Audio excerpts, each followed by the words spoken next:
Bonjour à tous, encore 3 minutes. 3 minutes pour définir ce qu'est l'hypnose ericksonienne.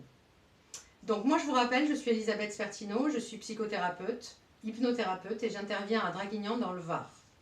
On a vu également que l'hypnose est un état modifié de conscience naturel que l'on va recréer ici en cabinet en 3 étapes.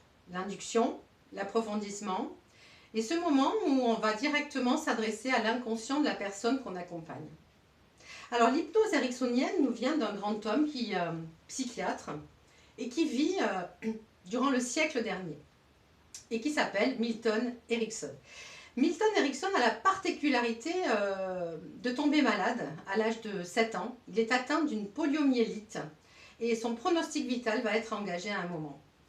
Et c'est à ce moment-là qu'il demande à sa famille donc, de déplacer son lit face à la fenêtre et qu'il va expérimenter l'auto-hypnose par un phénomène d'induction et de perception.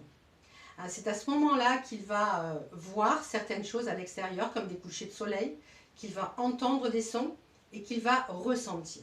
Et en expérimentant cette auto-hypnose, eh bien, il va se guérir totalement. Et Milton Erickson va décéder, mais pas de cette maladie initiale.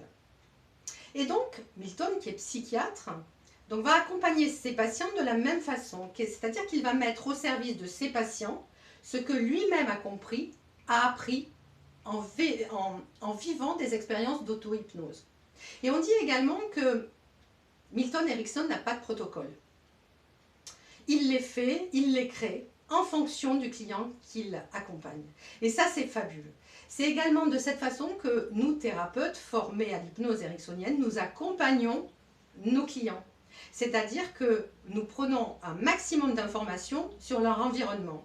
Et ce qui va bien entendu favoriser ces étapes d'induction et d'approfondissement et ce moment où on va s'adresser à l'inconscient de la personne.